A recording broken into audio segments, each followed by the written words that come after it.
Hello and welcome everybody to the final installment of the webinar series 2021, jointly organized ADGM Arbitration Centre and the AIAC. My name is Chelsea Pollard and I am a Senior International Counsel at the AIAC, and I will be your moderator today. Now, before we begin, take note of the following housekeeping rules. So the reason for having a meeting style instead of a webinar session is wanted to encourage more interaction between the attendees and speakers. So as you can see, while you're watching the discussions, if you can please keep yourself muted, that way you can hear the presentation from the speakers.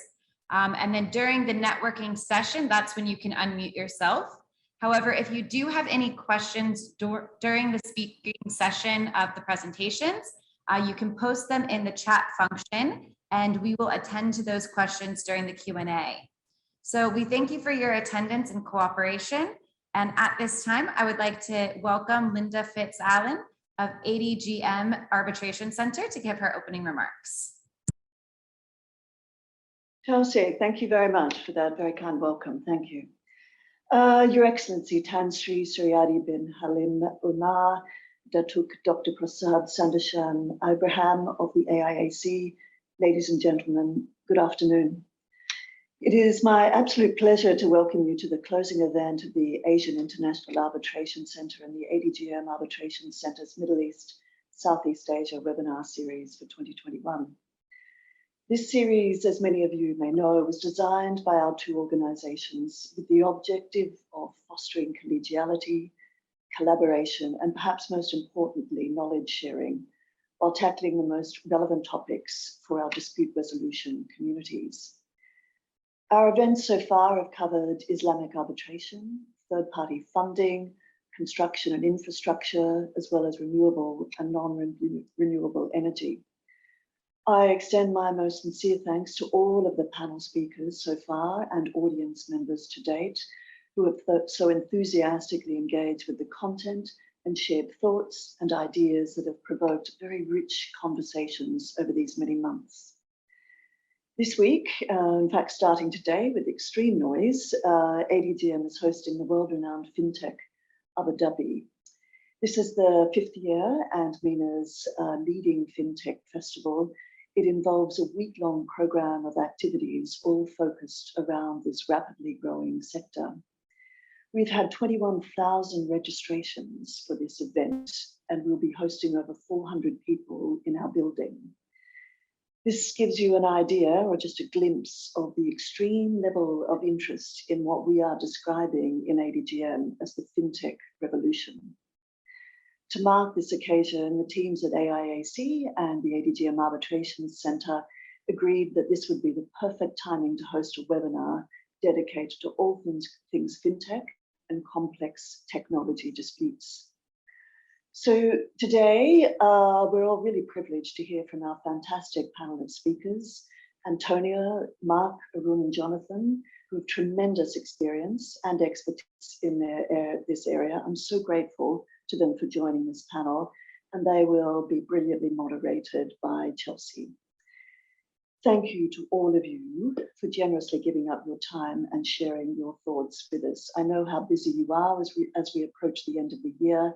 There have been so many webinars, so I'm so grateful that you found the time to do this for us. And to you, our audience, thank you so much for joining us. I really appreciate it. I'm sure that you'll find today's session beneficial in developing your understanding of how technology disputes are evolving across the Middle East and Southeast Asia.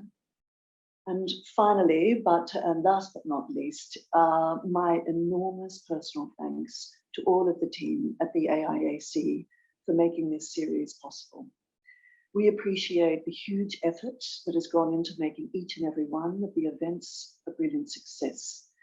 The team here at ADGM Arbitration Centre and I look forward to working with you again in the future as we continue to explore the memorandum of understanding that we have in place, and also really going to all lengths to understand how we can serve the needs of the dispute resolution communities for whom We are so grateful for their support over these years.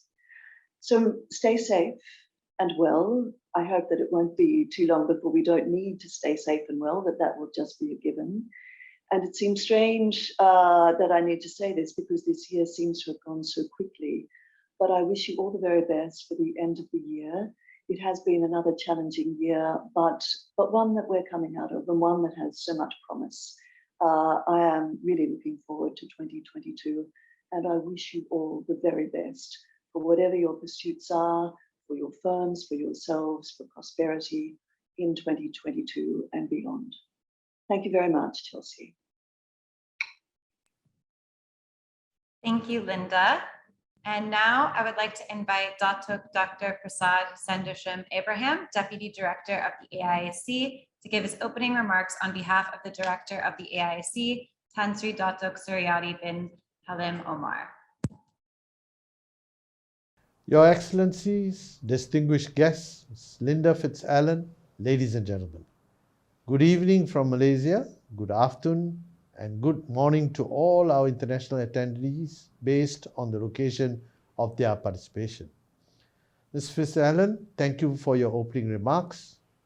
Today, I welcome you on behalf of the Director of AIAC, Tan Sri Suryadi bin Halim Omar, to the last webinar of the first MESEA webinar series 2021, conducted pursuant to the cooperation agreement signed on the 3rd of February 2021 between Abu Dhabi Global Market Arbitration Centre and the Asian International Arbitration Centre.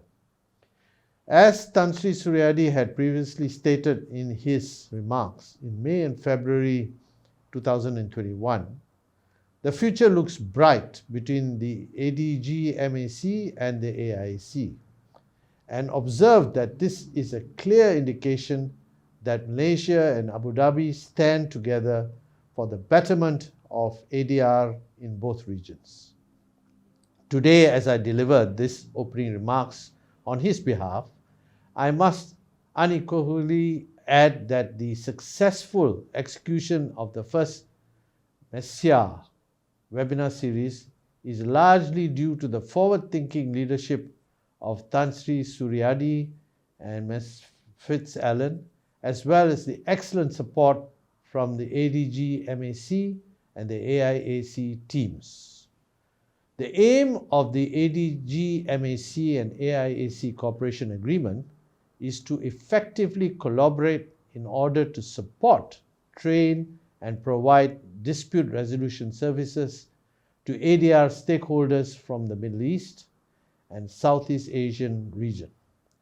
This initiative has been witnessed by many dispute practitioners, experts, and ADR users from May 2021 till today, with the completion of the 4 webinars on topics such as arbitration rules, third-party funding aimed at Islamic investors, construction and infrastructure disputes resolution, and renewable and non-renewable energy disputes resolution.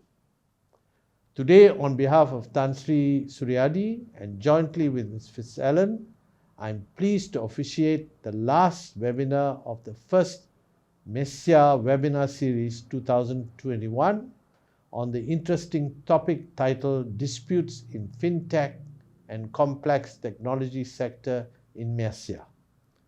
The role that technology plays today has helped all of us to champion the worst adversary that humanity has seen in our lifetime, that is the COVID-19 pandemic.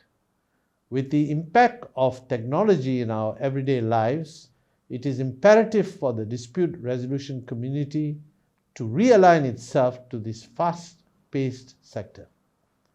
To that end, I'm pleased to welcome the esteemed speakers for this session, namely Ms. Antonio Bird, Mr. Mark Mangan, Mr. Arun Wiswawaran, and Mr. Jonathan Lim Hon Kiat, who will address us today on the best practices to manage and resolve this sector's decentralized and multi-jurisdictional approach that affects a wide range of general commercial and corporate disputes. This includes fintech's joint venture disputes, payments, fintech's investment disputes, IT disputes, cryptocurrency disputes, all related businesses, and complex technology-related goods and services disputes in ongoing large-scale projects.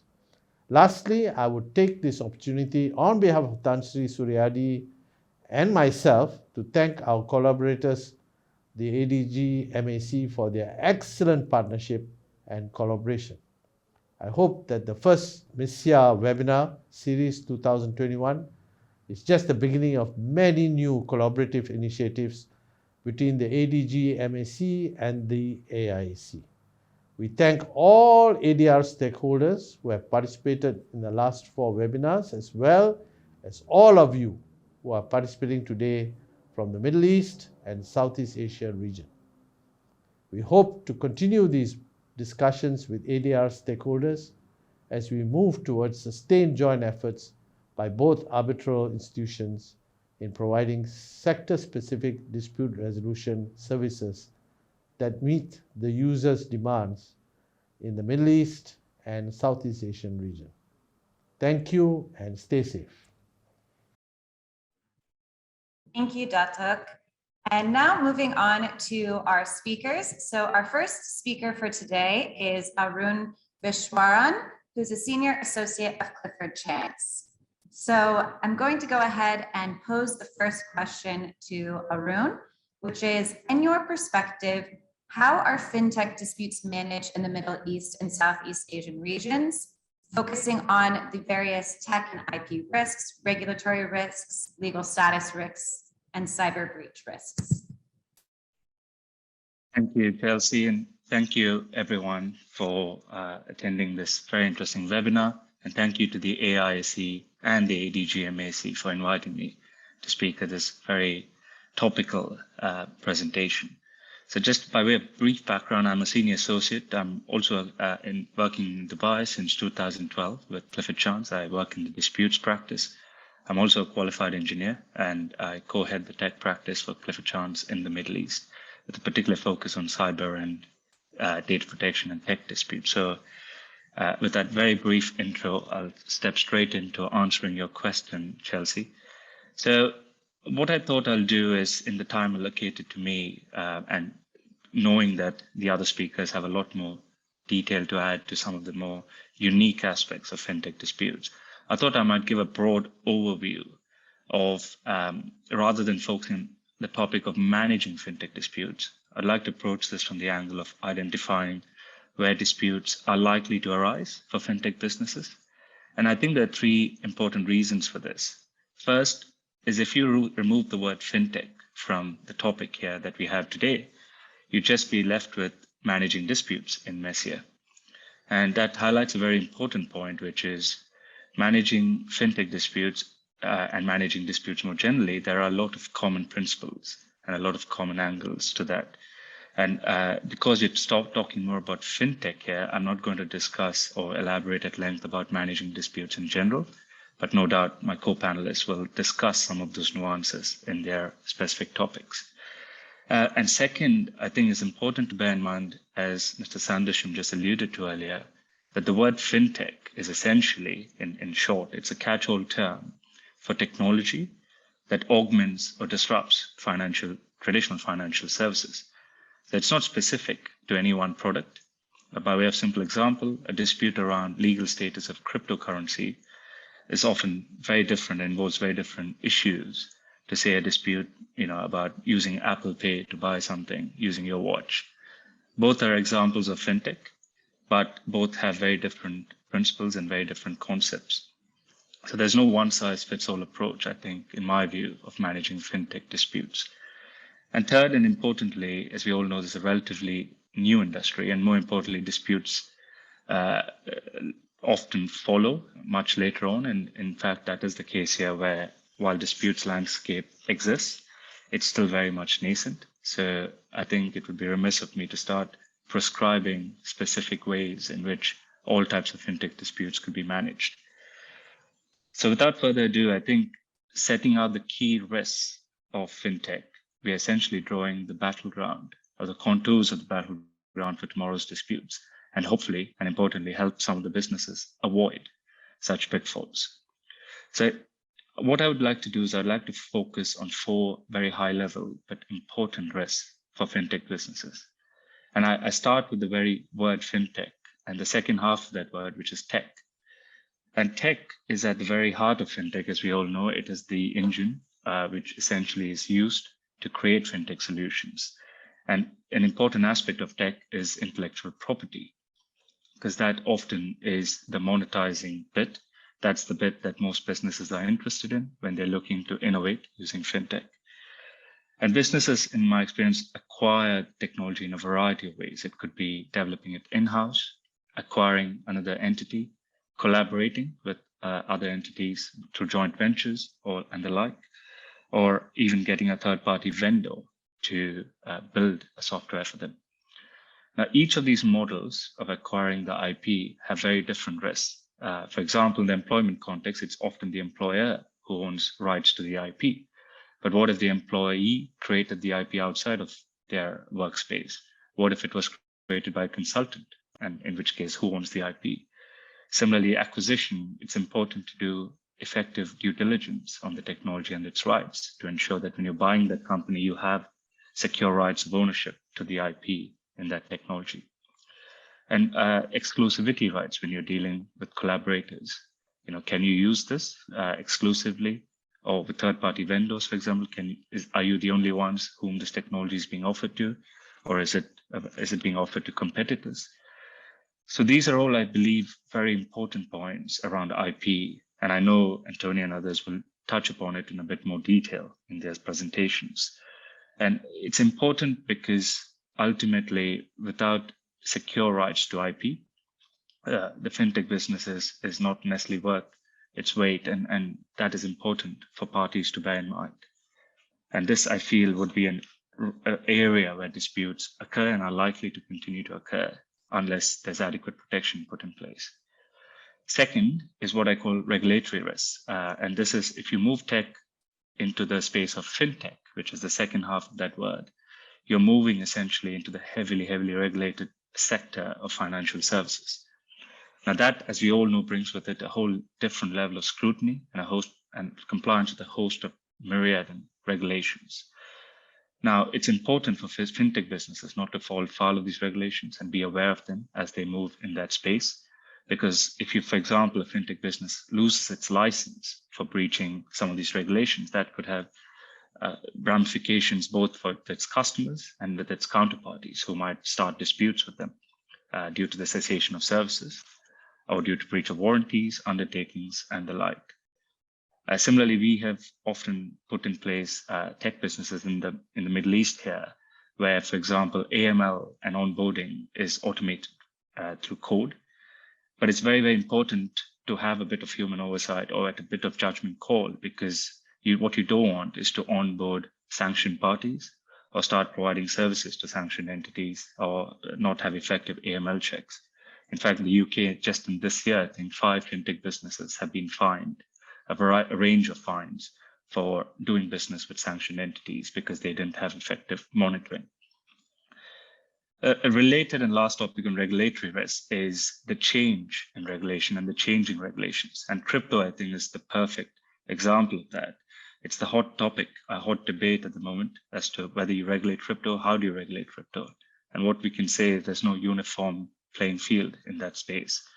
The ADGM, the DIFC, and in fact, onshore UAE have all created frameworks for crypto regulations and allowing them to exist in this region. And in fact, we have been involved in drafting some of these regulations. KSA, which is a very big market in the Middle East, is yet to implement frameworks for crypto, but they're embracing it. They look forward to increasing the investments in crypto. So I see that as a change to come. India, which is a big part of the subcontinent and South Asia, is also looking to implement certain laws by the end of this year, which might allow trading in certain pre-approved cryptocurrencies. But what's important is businesses need to be aware of the changing landscape and be ready to deal with it. And it would be prudent to have change in law clauses, for example, in your contracts, to deal with situations where, for one example, one day crypto is allowed and the next day crypto is banned for some reason, because that is a very dynamic field. Third is what I call legal status risks. Now, as anyone dealing in fintech disputes knows, there are a lot of concepts where the law is trying to play catch up with technology. For example, with smart contracts, which is essentially self-executing contracts, often built on a blockchain platform. Now, when we put in place smart contracts, we often advise clients to also have what we call a wrapper contract, which is a traditional paper-based contract, setting out some of the more usual reps and warranties, and also the dispute resolution provisions, for example, be it arbitration or courts. But as I see the space evolving and where smart contracts become more automated, there is a risk that it's more likely to end up in disputes, and how those disputes get resolved, particularly if there's no wrapper contract, is an area that is likely to be a big area of contest. And then on crypto, which is under very new technology, but obviously very popular technology at the moment, and also very valuable technology. And without meaning to encroach on Mark's topic, I just say that in the region, we are seeing cases now coming through the courts. For example, the DIFC courts, there's a case which is now considering the legal status of crypto and whether it amounts to property under DIFC law. I think the hearing was held this week, actually, so that decision is hotly awaited. And last but not least is what I call cyber risk, where cyber breaches often lead to disputes. This is something I have advised many clients on, both in this region and elsewhere. And I think it's particularly pertinent for fintech businesses, where there's a sense of decentralized control, and fintech businesses move cross-border very quickly. So it's very important that they do so, making sure security is at their forefront and that they're not rushing to market. Cyber risks, I think, give rise to at least 3 types of litigation, be it customer litigation, regulatory litigation, and also counterparty litigation. Klarna, which is buy now, pay later concept, which came out in the UK, very popular there. It's a Swedish entity. That's entities facing an investigation for breach of the GDPR, for data breaches, and it could apparently face fines of up to $29 million if they are indeed fined. So these risks, I think, are the 4 key risks. We advise both institutional clients as well as fintech companies on compliance with this. And I think fintech businesses in particular need to bear these in mind, because they don't necessarily have the comfort of the large compliance teams that the more traditional banks and financial institutions have. And having in place adequate protections to help minimize the fallout from these risks is extremely important. I hope I've kept to time. I might be 1 minute over. I apologize, but I'll keep quiet now and pass over to you, Chelsea. Thank you, Arun. And no, that was really great with timing, so perfect. And moving on to our next speaker, we have Mark Mangan, who is a partner at Dutcher. So Mark, starting with you, we're going to start looking at the crypto and AI industries. So is the crypto industry relatively more prone to disputes as compared to more traditional, well-established industries? Yes, the short answer to your question, Chelsea, is yes. But before I elaborate, I just want to thank you and the organisers for today's seminar for including me, the AIAC and ADGM Arbitration Centre. I'm very grateful for the invitation to participate. And I apologise if I look a little tired. It's because I've spent the last 2 nights in a Singapore hospital, but for a good reason. My wife has just given birth to a baby girl, and both mother and baby are doing well. And they understood, as many understanding spouses do, that I had to go off today to present with you this afternoon, which I'm very happy to do. But as I say, the short answer to your question as to whether cryptocurrencies are more prone to disputes than perhaps some other industries, I'll give 5 reasons, Chelsea, as to why I think that is the case. And I think many of the participants on today's call will readily recognize these reasons and would expect, I think, to give the same answer. The first is that in cryptocurrency industries and artificial intelligence industries, of course, we are dealing with rapidly changing technology. And in many instances, the platforms are being established without full testing and improvement of the code. There are skeletons that lurk in the code that can give rise to disputes when unintended consequences arise in the future. Secondly, there's a lack of regulatory oversight, of course, over many of these industries. Thus, legal rights and obligations are not entirely clear between the parties. Third, and Arun was touching upon this a moment ago, there's a lack of precedent in relation to what different rights and obligations are held by the parties. Arun mentioned that the DIFC are currently considering whether or not cryptocurrencies can constitute a form of property. A similar question is being considered by the Singapore courts, but has not been resolved. So there's a lack of precedent and clarity from the courts as to what the parties' rights and obligations are. Fourthly, we are, of course, dealing with fast-moving markets. We have huge swings in the value of cryptocurrencies, for instance, while rights are also simultaneously evolving. And Chelsea, that is a recipe for disputes when you've got huge swings in value and lack of clarity and uncertainty as to the parties' rights at different points in time. That is guaranteed to motivate disputes between those parties. And then lastly, as to why I think these industries are ripe for disputes, often many of them involve so-called smart contracts, in which the parties themselves may not be entirely clear of what rights are actually recorded in the code or the algorithms that they have agreed between themselves. Sometimes these smart contracts are themselves written by other programs, in other words, through the use of artificial intelligence. And as a consequence, the human at the end of that process may not be entirely clear as to what they've agreed and what their obligations are in the future. And when you have market volatility, that's bound to give rise to tensions and ultimately disputes. Thank you, Mark. And you touched on, this kind of recipe for disaster almost in the crypto and AI disputes. So what types of disputes can be expected, and are any of these unique to these industries, or are they similar to other industries that you see? It's almost unlimited as to the nature of the disputes. And I'll deal first of all with one of the premises of your question, which is whether or not we could expect similar types of disputes that you get in other industries. And of course you can.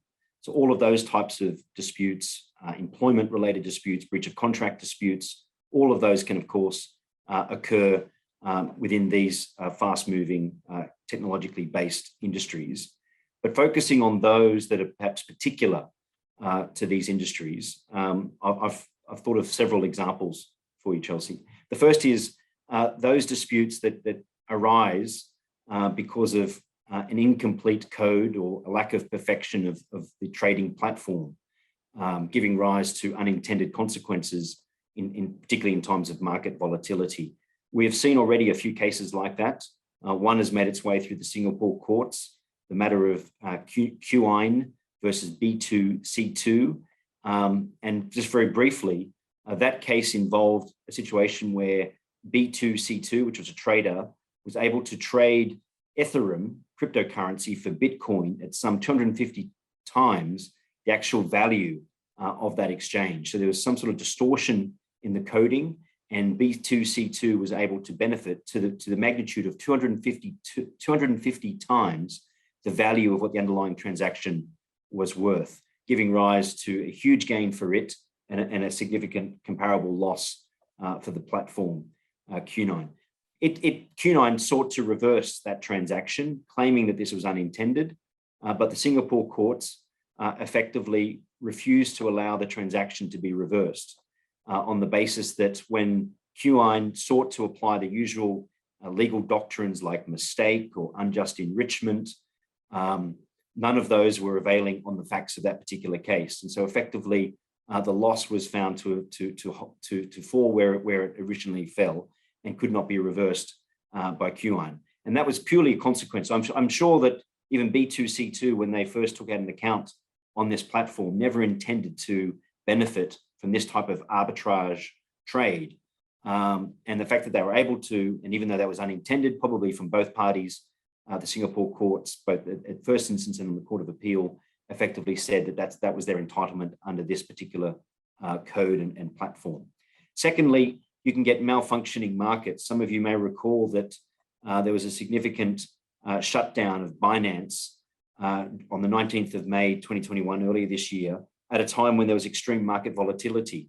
So as the price of Bitcoin was falling, Binance was closed.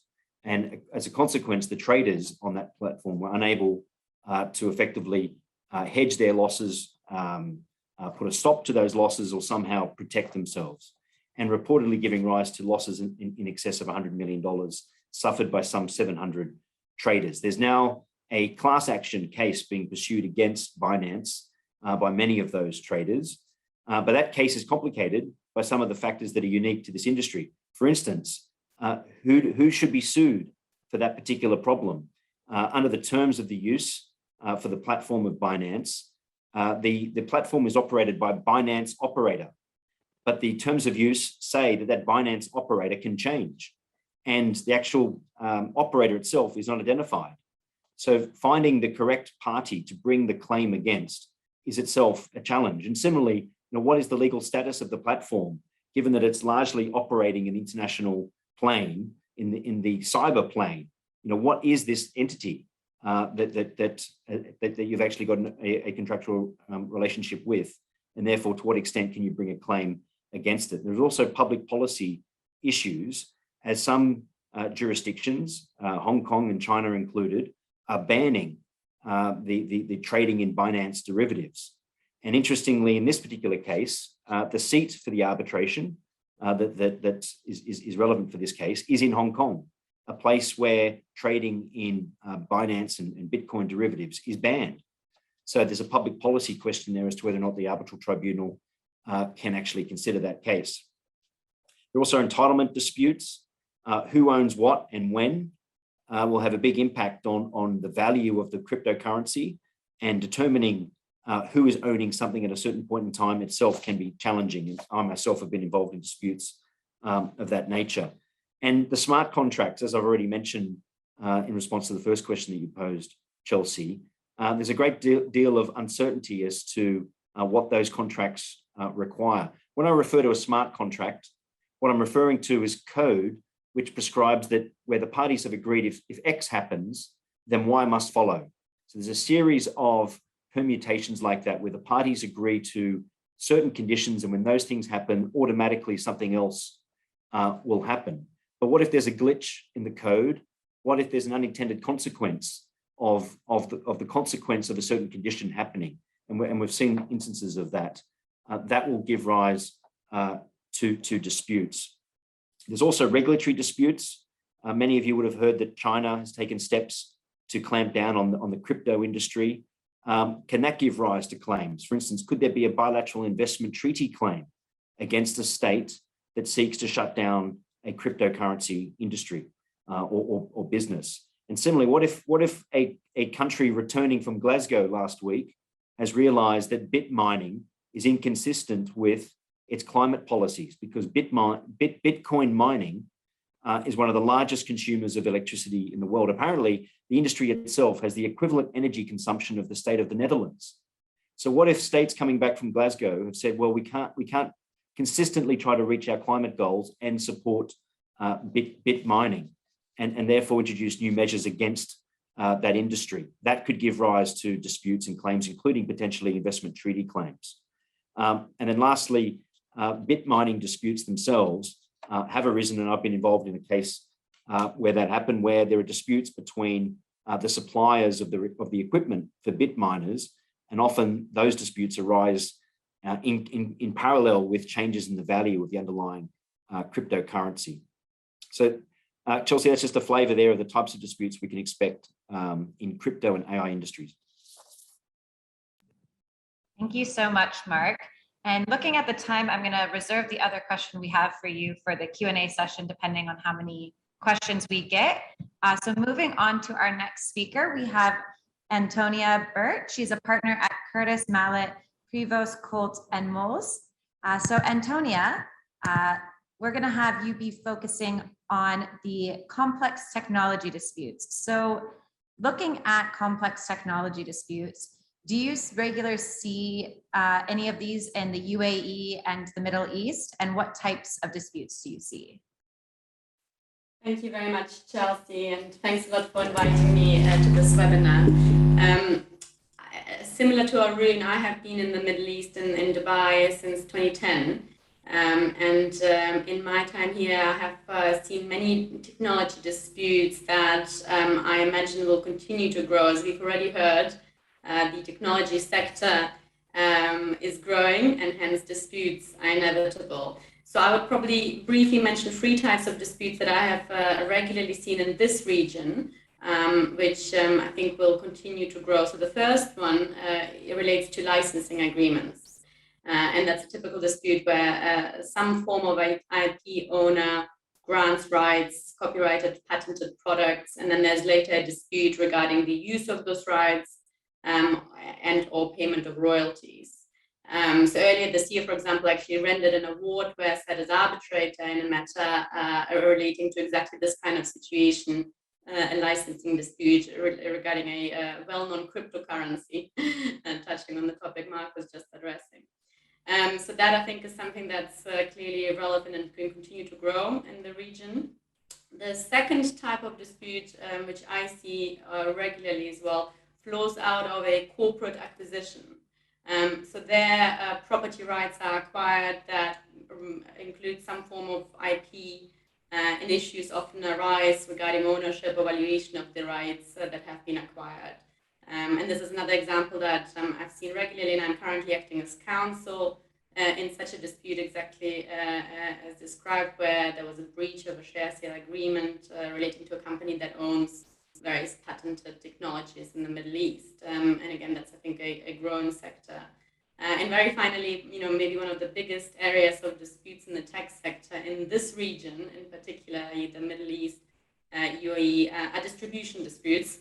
This is probably particularly prevalent in the region, where there are special laws and requirements for distributors and agents, and these kind of disputes are even more likely to arise with complex technology products that are being distributed. So, and I've acted in several such disputes over the years. I'm sure they will continue. So in a nutshell, I think these are the 3 sort of key areas. But of course, as was already said earlier, I think Mark mentioned that there's an endless possibility for disputes in the area.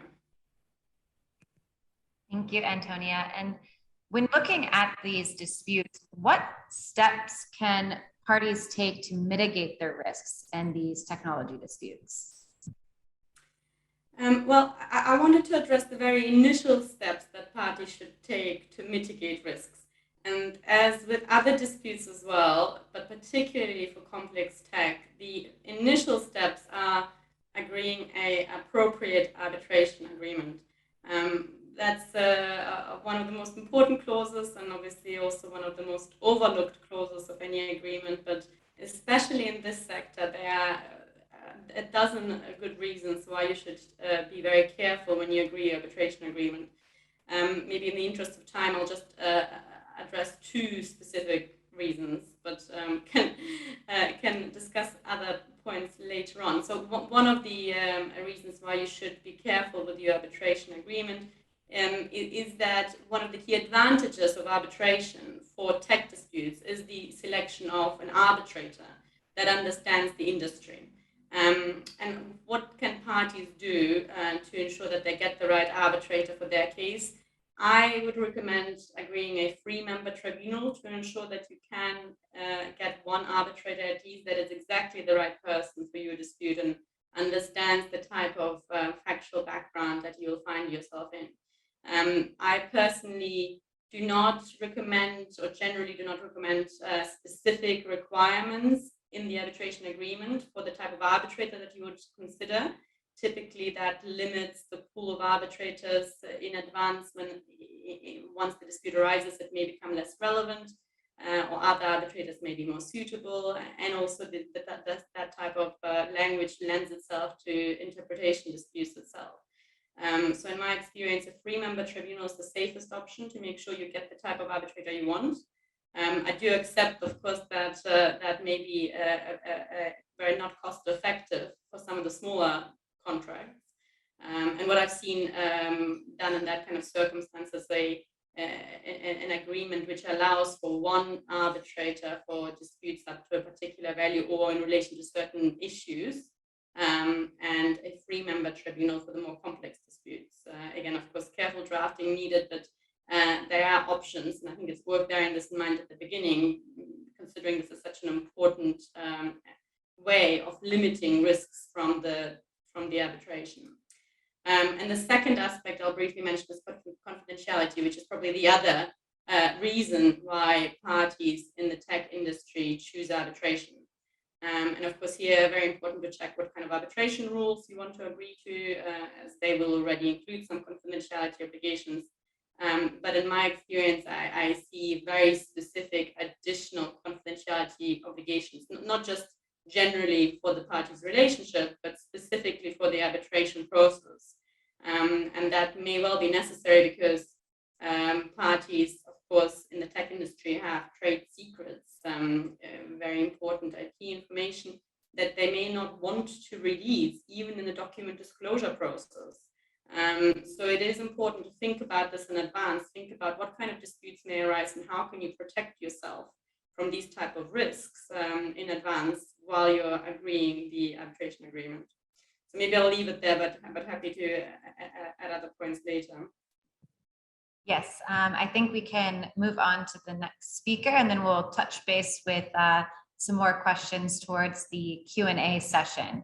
So last but not least, we have Jonathan Lim Hon Kiat, who is the Secretary of the Fintech Association of Malaysia and partner of Zaid Ibrahim & Co., a member of Zico Law. So Jonathan, what are the recent fintech developments in Malaysia or Southeast Asia, especially in response to the COVID-19 pandemic? Thanks, Chelsea, and thank you, everyone. Like all panelists before me, thanks AIAC and everybody for having us on board. Today I'll be wearing two hats, and largely wearing the Secretariat hat for FAOM, Fintech Association of Malaysia.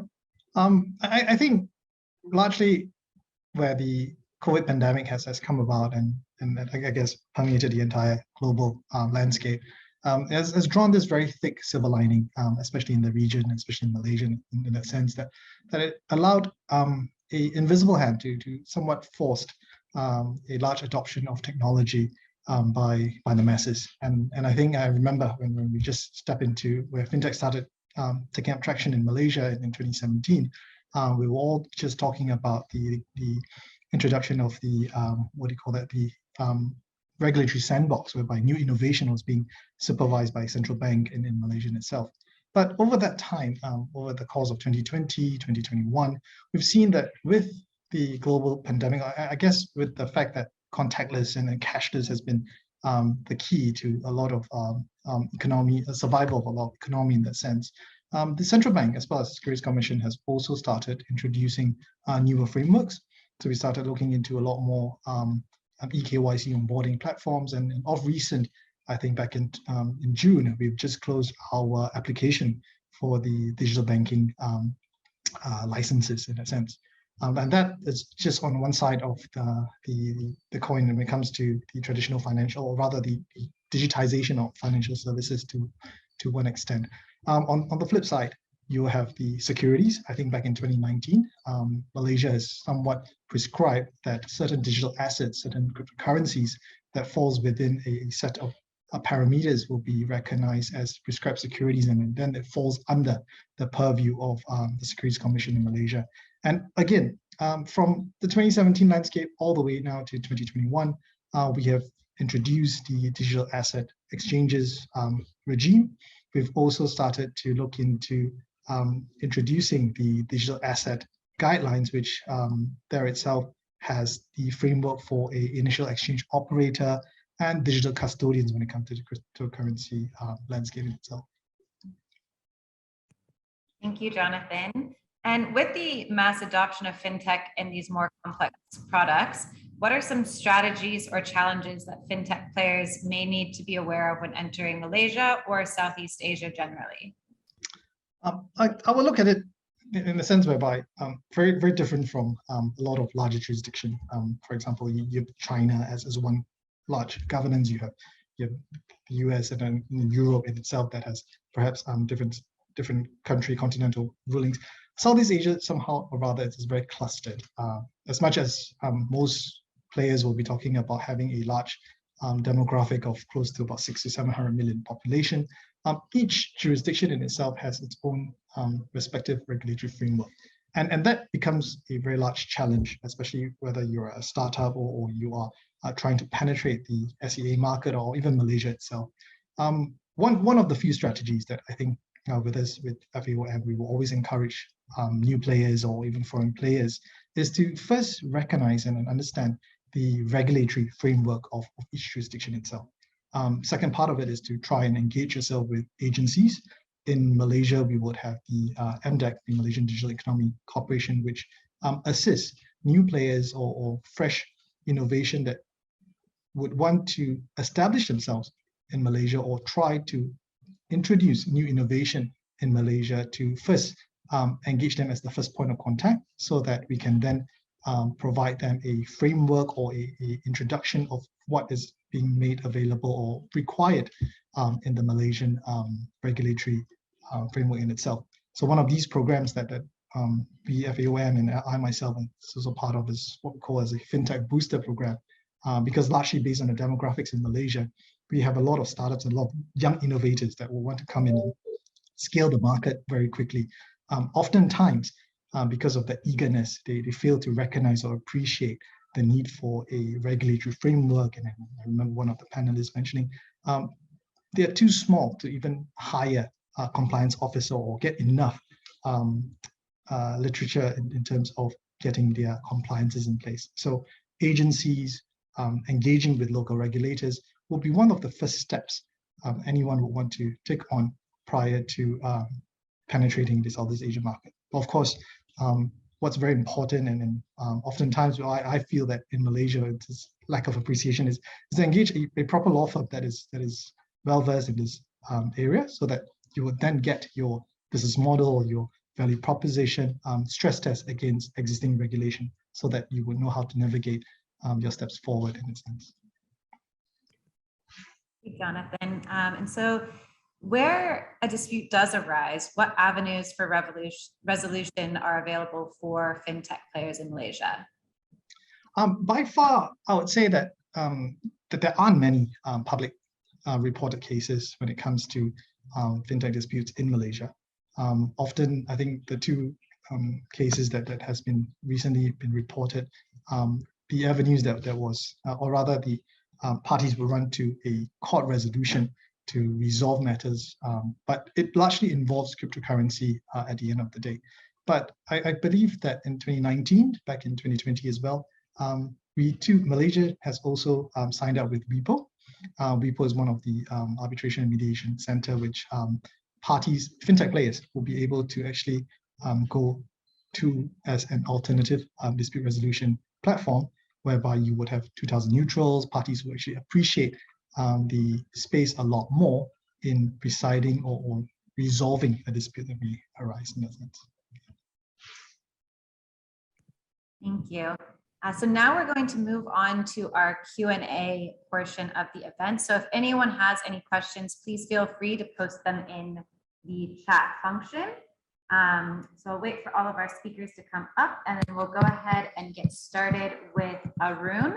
So coming back to you, in looking at blockchain-based disputes, is there any risk of having multiple forums that would have jurisdiction over these disputes? Yeah, thanks, Chelsea. I think that is definitely a risk because the way blockchain works is you have multiple nodes, which essentially, for those who are not well versed with it, are essentially IT servers placed in multiple physical locations. And those could be anywhere over the world. So tomorrow, for example, if there were a cyber breach at one of the nodes, or if one of the nodes malfunctioned, query who has jurisdiction over the blockchain as a whole. Would it be that server where the country in which the server is based, or would it be other countries who might also have some sort of jurisdiction over the blockchain as a whole? I think there's, very briefly, there's two aspects here. There's what we call private blockchain and public blockchain. So we have put in place private blockchains for many banks and consortiums where, for trade finance, for example, where it's much easier, I think, to agree a specific jurisdiction clause, as Antonio was saying earlier, a specific forum. But if you have public blockchains, such as what Bitcoin is, I think this very live issue where you could face, more than one jurisdiction more than one court or forum having jurisdiction. Thank you, Arun. And Mark, kind of tailoring off of that, when assessing the proper dispute mechanism, for example, for crypto and AI disputes, what elements would parties take into consideration, either in favor or against arbitration or other types of mechanisms? Thank you, Chelsea. There are standard reasons often given as to why arbitration is to be preferred to court litigation, which would apply in the context of cryptocurrencies and artificial intelligence. And those standard reasons include specialist decision makers, which Antonia referred to earlier, as well as neutrality, speed, cost effectiveness. But what I might do is just focus very briefly, Chelsea, on why I think arbitration is philosophically aligned with the cryptocurrency industry and artificial intelligence. And that is that I think they share the same sort of philosophy. Both are delocalized from national systems.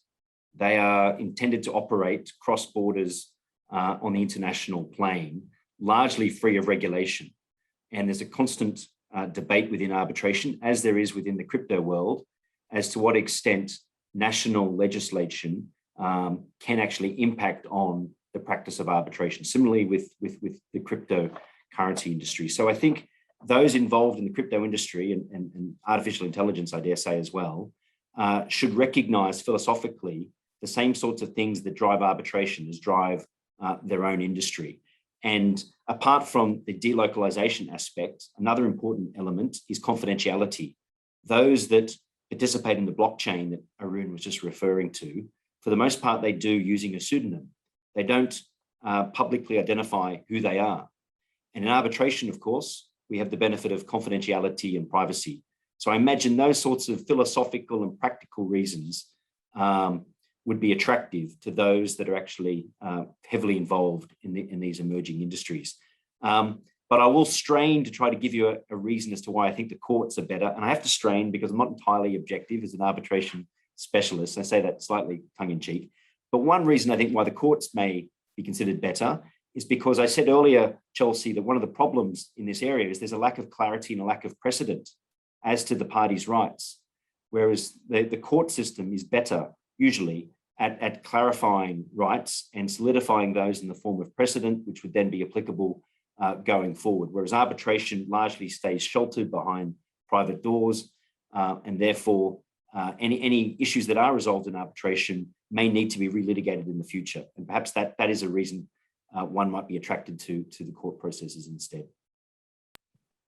Yeah, and tailing off of that question to Antonia, technology companies are more likely to have patented or copyrighted assets, which may lose value while a dispute unfolds. So if, for example, a tech company does agree to go to arbitration rather than litigation, can it still protect itself from such damage while the proceedings are ongoing? Thank you. And that does really tail off quite nicely from what Mark was just discussing, because one potential other area in which courts may have, at least in certain jurisdictions, some advantages is the area of injunctions. Of course, injunctive or interim relief, which is what you would need in that kind of situation that you're addressing, Chelsea, is available in arbitration. It's available under most rules. It is available from tribunals. In fact, nowadays, more and more in emergency arbitrations, where you could get the relief within 15 days on average.